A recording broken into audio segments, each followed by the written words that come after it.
So question number 3 beta, calculate the question number 3, question number 4, question number 4, calculate the standard cell potential of the galvanic cell in which the following reaction take place। तो first part में वो हमको बोल रहा है बेटा हम लोगों को स्टैंडर्ड सेल पोटेंशियल मींस उसका स्टैंडर्ड सेल पोटेंशियल कंफर्म करना है। और स्टैंडर्ड सेल पोटेंशियल के लिए कौन सा इक्वेशन यूज करते हैं बेटा हम लोग, E not cell is equal to E not cathode means cathode minus E not anode, right बेटा। और बेटर भी है कि दोनों इक्वेशंस को किस फॉर्म में कन्वर्ट कर ले हम लोग, सेल का रिप्रेजेंटेशन कर ले। तो सी आर किस में चेंज हुआ बेटा, सी आर 3 पॉजिटिव में, सी डी 2 पॉजिटिव किस में कन्वर्ट हुआ आपका सी डी में। तो सेल का रिप्रेजेंटेशन क्या हो गया बेटा, C R change into C R 3 positive means C R oblique 2 C R oblique 2 C R 3 positive. ये कौन सी साइड होगी बेटा, लेफ्ट हैंड साइड में, मतलब एनोड की बात कर रहे हैं। किसकी बात कर रहे हैं हम लोग, मैं फिर बोला था LOAN, ये वाला ऑर्डर ध्यान रखेंगे। लेफ्ट हैंड साइड में क्या होगा हम लोगों का बेटा, ये एनोड होगा। और एनोड पे कैसा चार्ज होगा बेटा, anode will be the negatively charge. L for left, O for oxidation, A for anode and will be negatively charged, LOAN, LOAN करके आप ध्यान रख सकते हो। 2 Cr change into Cr3 positive. और आयंस हमेशा कैसा होता है बेटा, एक्वस। और मेटल हमेशा किस फॉर्म में होता है, solid form. And second side, right hand side बेटा, अगर मैं बात करूं कैथोड की, तो कैथोड पे क्या हो रहा होगा, कैथोड का इसके रेस्पेक्ट में रिडक्शन होगा। तो in that case 3CD 2 positive change into किस में कन्वर्ट हो जा रहा है बेटा, 3CD सॉलिड में कन्वर्ट होगा, राइट बेटा।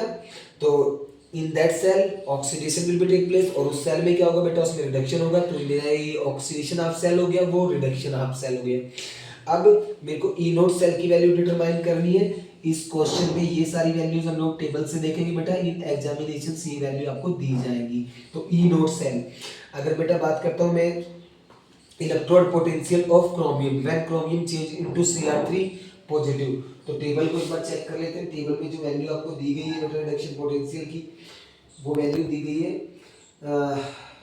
कैथोड पे कौन है बेटा आपका, कैडमियम। तो कैडमियम की वैल्यू कितनी बेटा, यू कैन चेक, आप टेबल में चेक कर सकते हैं, 0.40 वोल्ट। तो पहली वैल्यू आपको कितनी दी गई है बेटा, 0.40 वोल्ट। उसमें से किसको माइनस कर देंगे बेटा, एनोड। और एनोड में कौन है आपका, क्रोमियम। कैडमियम का रिडक्शन पोटेंशियल आपने देख लिया, स्लिप रिडक्शन पोटेंशियल। अब हम लोग डिस्कस करते हैं क्रोमियम का रिडक्शन पोटेंशियल। तो फिर से आप टेबल यूज करोगे, टेबल में आप क्रोमियम की वैल्यू देखोगे तो उसका रिडक्शन पोटेंशियल आपको कितना मिलेगा बेटा, -0.74 वोल्ट। तो जब फाइनल वैल्यू आप ई नोट सेल की निकालोगे तो फाइनल वैल्यू क्या मिलेगी बेटा आपको, ई नोट सेल की फाइनल वैल्यू। इसको सॉल्व करने के बाद आपने सॉल्व करा, सॉल्व करने के बाद आपको फाइनल वैल्यू क्या मिल रही है बेटा, सॉल्व करो एक बार, -0.34 वोल्ट। तो ये वैल्यू आपने डिटरमाइन कर ली। आफ्टर दैट आपको क्या डिटरमाइन करना है बेटा, ठीक है, ये मैंने फर्स्ट क्वेश्चन का क्या निकाला बेटा, स्टैंडर्ड सेल पोटेंशियल। सिमिलरली हम क्या डिटरमाइन करेंगे बेटा, सेकंड वाला जो सेल होगा बिल्कुल इसी तरीके से हम लोग सेकंड सेल का भी रिप्रेजेंटेशन करेंगे। तो सेकंड सेल में क्या हो रहा है बेटा, cell representation Fe change into Fe2 positive change into Fe3 positive, Fe3 positive में कन्वर्ट हो रहा है बेटा। And Ag plus change into Ag। तो सबसे पहले हम दोनों ही सेल का क्या डिटरमाइन कर लेते हैं बेटा, हम लोग डिटरमाइन कर लेते हैं ई नोट सेल।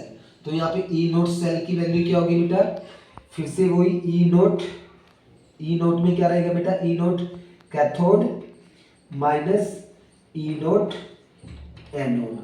और बेटा इसको क्या बोलते हैं हम लोग, ये बेसिकली रिडक्शन पोटेंशियल, जिसका रिडक्शन होता है वो वाला सेल, और ये कौन से वाला सेल जिसका आपका ऑक्सीडेशन होता है। तो ये दोनों वैल्यू जो हम पुट करेंगे बेटा, तो पहले वैल्यू डिटरमाइन कर लेते हैं। फर्स्ट वन कौन सा बेटा, जिसका रिडक्शन हो रहा है, एजी का पोटेंशियल कितना होता है 0.80 वोल्ट। माइनस का साइन यूज करेंगे। फिर हम लोग चेक करते हैं किसका पोटेंशियल बेटा, एनोड पे भी क्या हो रहा है यहाँ पे, ऑक्सीडेशन। और जो इसकी वैल्यू होगी बेटा कितनी रहेगी हम लोगों के पास में, 0.74 वोल्ट, 0.80 वोल्ट वैल्यू थी कैथोड की बेटा और एनोड की वैल्यू क्या रहेगी 0.77 वोल्ट, 0.77 वोल्ट। अभी आपको टेबल में चेक करनी है बट इन एग्जामिनेशन ये वाली वैल्यूज बेटा आपको मिल जाएगी। इसको मेरा कर देना, आपको कंफ्यूजन ना हो सेकंड क्वेश्चन में। तो इक्वल टू, जब मैं इसको -80 वोल्ट से माइनस करूंगा 0.77 वोल्ट को, तो मेरे को जो वैल्यू मिलेगी निकालो आप लोग एक बार से बेटा। आपको जो वैल्यू मिलती है कितना मिलता है 0.03 वोल्ट। तो बेटा इस तरीके से दोनों सेल, फर्स्ट सेल और सेकंड सेल, दोनों सेल का हमने क्या निकाल लिया ई नोट सेल। यही था क्वेश्चन का first part. After that question में सेकंडली क्या कंफर्म कर रहा है बेटा हम लोगों से, सेकंडली वो हम लोगों से कंफर्म करना चाह रहा है calculate the delta G note and equilibrium. Right बेटा, तो आप लोग मैं इसको यहां से इरेज कर दे रहा हूं बेटा। क्वेश्चन का सेकंड पार्ट बेटा, तो हम लोगों को क्या कंफर्म करना है डेल्टा जी नोट। तो डेल्टा जी नोट की वैल्यू को जब हम लोग डिटरमाइन करेंगे बेटा, delta G nought for first cell, first cell में वैल्यू क्या रहेगी बेटा, पहले फॉर्मूला यूज करते हैं। फॉर्मूला हम लोग यूज करते हैं -NFE और number of electron involve in redox reaction. First reaction में बेटा आपने देखा 2Cr change into 2Cr3 positive. 2Cr3 positive means कितना पॉजिटिव चार्ज बेटा, अगर मैं केमिकल रिएक्शंस की बात करूंगा 2Cr3 पॉजिटिव, तो 6 पॉजिटिव चार्ज कैरी कर रहा है, तो कितने इलेक्ट्रॉन्स गेन करेगा बेटा 6 electron. After that it change into 2Cr solid, तब ये Cr सॉलिड में कन्वर्ट होगा। या मैं बोलूं, मैं यहाँ पे इसको मेंशन करता हूँ बेटा आप लोग समझ सको। तो फर्स्ट केस में क्या हो रहा है आपका 2Cr change into 2Cr3 positive, तो कितने इलेक्ट्रॉन्स लूज करेगा बेटा 6 इलेक्ट्रॉन लूज कर रहा है। 6 इलेक्ट्रॉन लूज करेगा तो इसकी n की वैल्यू क्या हो जाएगी बेटा यहाँ पे 6। F Faraday constant, constant value होती है 96500 कूलम्ब। ये वैल्यू मेरे को कूलम्ब में मिली बेटा, फॉर्मूले में वैल्यू पुट कर दे रहे हैं। तो डेल्टा जी की वैल्यू क्या होगी बेटा, सीधा सा क्वेश्चन हो गया हम लोगों के पास में। माइनस n की वैल्यू 6 थी बेटा, f की वैल्यू 96500। यहाँ पे थोड़ा सा कंफ्यूजन बच्चों को होता है बेटा, तो यू कैन चार्ज आप चेक कर सकते हो इसमें कितने इलेक्ट्रॉन से लूज कर रहा है। बिकॉज ऑफ 3 चार्ज, एक क्रोमियम के पास होगा, 2 क्रोमियम यहाँ पे है बेटा, तो टोटल पॉजिटिव चार्ज कितना हो जाएगा 6। तो कितने इलेक्ट्रॉन्स को क्या करेगा बेटा ये लूज करेगा। राइट, जितना पॉजिटिव चार्ज कैरी करेगा उतने इलेक्ट्रॉन्स को लूज करेगा। तो NF ई नोट, और ई नोट की वैल्यू क्या बेटा, यहाँ पे मेरे को जो ई नोट मैंने डिटरमाइन किया था अभी कुछ देर पहले, उसकी वैल्यू क्या मिली थी 0.34 वोल्ट। इसको आप लोग कैलकुलेट करोगे तो फाइनल वैल्यू क्या मिलेगी आपको, फाइनल वैल्यू आपको क्या मिल रही है बेटा, यू कैन चेक दैट, एक बार से करो आप लोग इसको खुद से और मेरे को फाइनल वैल्यू बताओ, आपको फाइनल वैल्यू क्या मिलती है इन दैट केस। 1 माइनस 196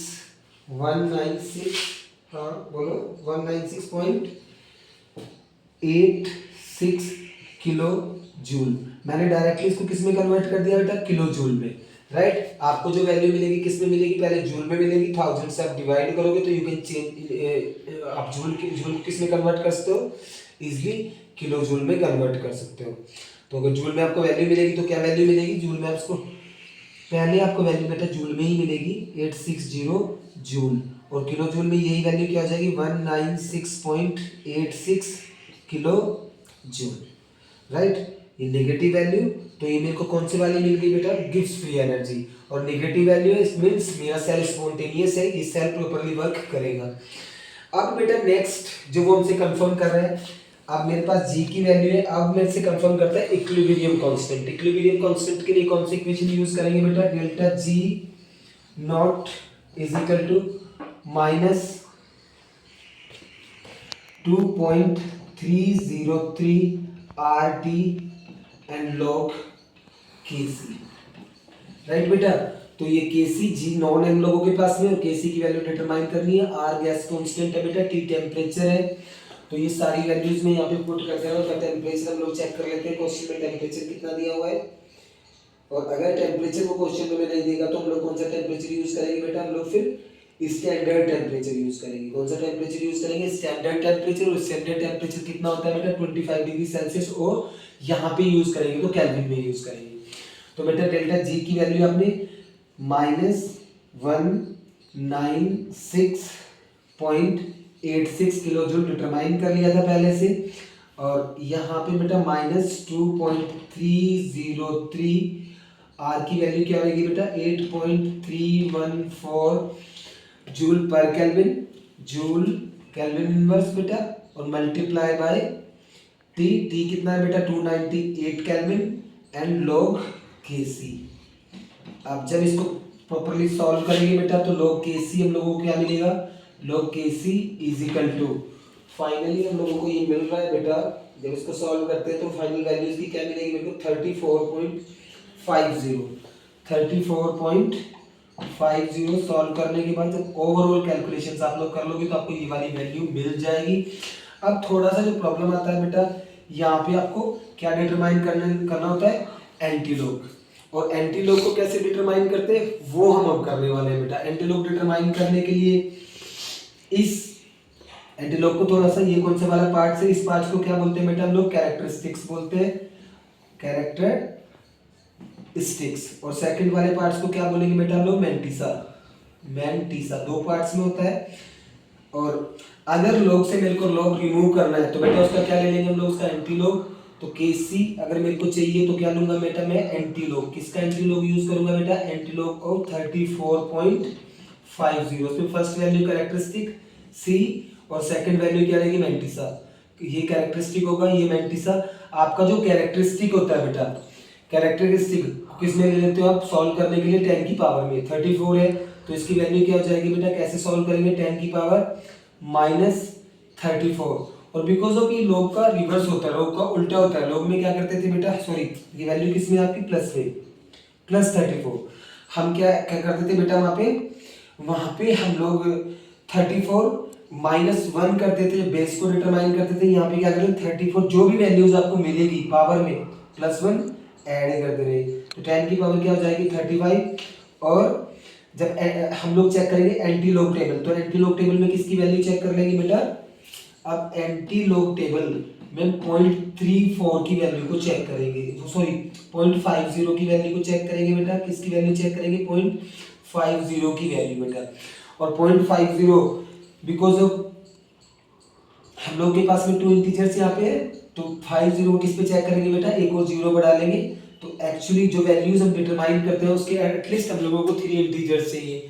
तो by the help of table, ये टेबल्स आप लोगों को दी हुई है बेटा। 0.50 पे आप जाओगे, ये मिल जाएगा 0.50, 0 पे आपको वैल्यू मिलेगी 3.3। इसको सॉल्व करने के बाद 0.3162। ये कौन सी टेबल होगा बेटा, आपका anti log table. In examination generally ये वैल्यू आपको दी हुई ऑलरेडी देगा, वो दे के रखता है। तो मैं यहाँ पे अपनी वैल्यू पुट कर देता हूँ, मैंने निकाल लिया अब उसको 3162 है ना बेटा। और पॉइंट को उधर लेके जाऊंगा तो फाइनल वैल्यू क्या मिलेगी बेटा, 3.16 मल्टीप्लाई 10 टू पावर +34 मीन्स 34। तो ये मेरे को फाइनली किसकी वैल्यू मिल गई बेटा, ये मेरे को इक्विलिब्रियम कांस्टेंट की वैल्यू मिल गई। तो एंटी लॉग किस तरीके से हमने लिया, फिर से मैं एक बार रिपीट कर देता हूँ बेटा। ये आप लोगों का फर्स्ट पार्ट कैरेक्टरिस्टिक होता है, सेकंड पार्ट मैंटिसा होता है। जो कैरेक्टरिस्टिक्स होता है उसमें ना हम लोग +1 ऐड कर देते हैं। 34 10 की पावर, उसे 10 की पावर में लेंगे, +1 उसमें ऐड करेंगे, हमने ऐड कर दिया 35 हो गया बेटा। फिर हमने ये जो 50 की वैल्यू थी ये अपने टेबल में चेक कर ली। एग्जैक्टली एग्जाम में ये सारी वैल्यू आपको मिलेगी, लेकिन फिर भी अगर वहाँ पे छोटा सा टेबल आपको मिलता है तो टेबल में क्या करोगे, 0.50 किस पे देख लोगे बेटा, एटलीस्ट 3 इंटीजर्स आपको चाहिए। तो 50 को किस पे चेक कर लोगे आप, 0 पे चेक कर लोगे। 0 पे चेक करने के बाद आपको वैल्यू मिलेगी 3.1, पॉइंट में वैल्यू मिलेगी 0.3162। पॉइंट को इधर लेके जाओगे साइंटिफिक नोटेशंस के लिए, तो आपको जो वैल्यू मिलेगी 3.16 इंटू 10 टू पावर 34। तो इस तरीके से हमने इसका केसी डिटरमाइन कर लिया। अब बेटा इसी क्वेश्चन का सेकंड पार्ट, ये मेरा फर्स्ट पार्ट था। सेकंड पार्ट, इस क्वेश्चन का सेकंड पार्ट में भी ऑलरेडी डेल्टा ई की वैल्यू तो हम लोग निकाल चुके थे। अब सेकंड वाला पार्ट, सेकंड इक्वेशन लिख लेते हैं बेटा। सेकंड वाली इक्वेशन जो हम लोगों को इस क्वेश्चन में दी गई है वो क्या दी गई है बेटा, सेकंड इक्वेशन E0 हमने निकाला था। तो E0 की वैल्यू सेकंड वाले केस के लिए क्या थी हम लोगों के पास में, 0.03 वोल्ट। तो बेटा पहले जी की वैल्यू निकाल लेते हैं, delta G not second part के लिए, ये सेकंड पार्ट है बेटा, फॉर्मूला सेम रहेगा। एन की वैल्यू डिटरमाइन करने के लिए हमें इक्वेशन देखनी पड़ेगी बेटा। तो जब आप इक्वेशन को चेक करते हो, जब आपने इक्वेशन को चेक करना है तो इक्वेशन में क्या देखोगे बेटा आप लोग, सेकंड क्वेश्चन में Fe2 सेल का रिप्रेजेंटेशन अगर मैं करूं तो Fe2 change into Fe3 positive बेटा, और वहां पे Ag plus change into Ag। तो बेटा सिंपली कितने इलेक्ट्रॉन का ट्रांसफर हो रहा है, एक इलेक्ट्रॉन का ट्रांसफर। तो n की वैल्यू बेटा क्या हो जाएगी -1, f की वैल्यू क्या रहेगी आपके पास में 96500 कूलम, ये f की वैल्यू, और E नॉट की वैल्यू क्या मिलेगी बेटा आपको 0.03 वोल्ट। इसको सॉल्व जब हम लोग करेंगे तो फाइनली मेरे को किसकी वैल्यू मिल जाएगी बेटा, जी नॉट की वैल्यू। और जी नॉट की जो वैल्यू मेरे को इस क्वेश्चन में मिलेगी वो क्या मिल रही है बेटा, सॉल्व करने के बाद जी नॉट की वैल्यू 2.895 माइनस 2.895, जिसको सॉल्व करेंगे बेटा, सेल रिप्रेजेंटेशन को यहाँ से गायब कर देता हूँ बिकॉज ऑफ कंफ्यूजन ना हो आप लोगों को। ये तो मैंने ये रिप्रेजेंट करने के लिए बनाया था सो दैट मैं चेक कर लूँ रेडॉक्स रिएक्शन में कितने इलेक्ट्रॉन्स, 895। ठीक है बेटा, इतने किलो जूल वैल्यू आपको मिल रही है। फिर से फाइनली आप डेल्टा जी से आपको केसी भी निकालना है, सिमिलरली इसमें भी D G not is equal to -2.303, R की वैल्यू 8.314 किलो जूल पर केल्विन, राइट बेटा, मल्टीप्लाई बाय टेम्परेचर फिर से 298 एंड लॉग केसी। अब इसी तरीके से वापस जैसा फर्स्ट क्वेश्चन में हुआ था बेटा, लॉग केसी की वैल्यू इस तरीके से सबको सॉल्व करेंगे। जी की वैल्यू हम लोगों के पास में थी तो वो भी पुट कर देंगे, कितनी थी जी की वैल्यू 2.895। इसको फाइनली लॉग केसी को मैथमेटिकल कैलकुलेशन से बेटा कैलकुलेशंस करने के बाद लॉग केसी की वैल्यू मेरे को यहाँ पे मिलेगी 0.5074। तो बेटा इस केस में एंटी लॉग डिटरमाइन करना है, जब एंटी लॉग को हम लोग डिटरमाइन करेंगे, किसको डिटरमाइन करेंगे हम लोग, एंटी लॉग को हम लोग डिटरमाइन करेंगे एंटी लॉग। इसका एंटी लॉग बेटा, इसकी पहली वैल्यू कितनी है 0, तो 10 की पावर क्या हो जाएगी, जो भी पावर होती है 10 की पावर 0, इसका मतलब 10 की पावर 0 + 1, तो 10 की पावर कितनी होगी बेटा हम लोगों के पास में 10 की पावर 1, और इसका एंटी लॉग लिख दो 50 को किस पे देखेंगे बेटा 7 पे। तो 0.50 को इस बार किस पे चेक करते हैं बेटा, 0.50 को वी कैन चेक एट 7 पे हम इसको चेक करते हैं, और 7 पे इसकी वैल्यू कितनी है 3214। और बेटा इसमें बिकॉज ऑफ 4 डिजिट में मेरे को वैल्यू दी हुई तो बेस्ट है, आप लोग उसको 3 डिजिट तक निकालो तो वैल्यू आपको क्या आ जाएगी बेटा उसके आसपास। तो फाइनल वैल्यू क्या मिली सॉल्व करने के बाद मेरे को बेटा 3 डिजिट तक आप इसको निकाल लो, इतना सफिशिएंट है केमिस्ट्री में। हालांकि 4 डिजिट पे डिफरेंस निकाल के हम लोग ऐड करते हैं, उतनी कैलकुलेशन पे आपने नहीं जाना बेटा। तो लॉग केसी की वैल्यू क्या मिल जाएगी आपको, जो टेबल में आपने देखा 3 डिजिट 50 को 7 पे देखोगे तो वैल्यू आपको मिली बेटा यहाँ पे 3214। 10 टू पावर आपके पास में पहले से 1 था बेटा, 0 में 1 ऐड हुआ तो 10 था, कुल मिला के 10 टू पावर 1 बोल सकते हो। तो बेटा जब आप केसी की वैल्यू डिटरमाइन करोगे तो वो कितनी आ जाएगी, 3 पॉइंट को इधर लेके जाओगे 214, और उसमें से फिर क्या हो जाएगा माइनस होगा तो पावर नहीं रहेगी, तो फाइनली ये केसी की वैल्यू आप लोगों को मिल जाएगी। इस तरीके से हम लोग केसी को डिटरमाइन करते हैं बेटा। ये था कि आपके क्वेश्चन नंबर 4 का आंसर। तो ये हमने क्वेश्चन नंबर 4 करा। अब हम लोग प्रोसीड करते हैं क्वेश्चन नंबर 5 के लिए। तो थोड़ी सी प्रॉब्लम्स आपको किस में आएगी बेटा, एंटी लॉग में। जनरली 12th के एग्जाम में ये वैल्यू आपको दी होगी, अदरवाइज तो टिपिकल भी नहीं होता। हमने फिर से मैं एक बार एक्सप्लेन कर दे रहा हूँ। एंटी लॉग डिटरमाइन करने के लिए 2 पार्ट्स में आपकी वैल्यू डिवाइड है। फर्स्ट पार्ट को कैरेक्टरिस्टिक बोलते हैं, सेकंड पार्ट को मैंटिसा बोलते हैं।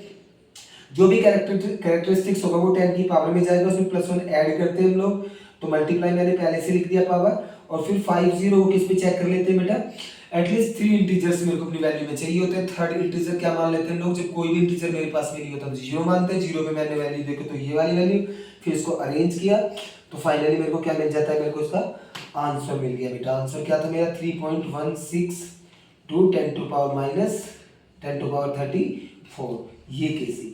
तो एंटी लॉग में थोड़ी सी प्रॉब्लम आपको हो सकती है, लेकिन उतना बड़ा कंसेप्ट नहीं बेटा, थोड़ी सी प्रैक्टिस करोगे तो ये आपका ओके हो जाएगा। तो यही था क्वेश्चन नंबर 4 का आंसर। That's all.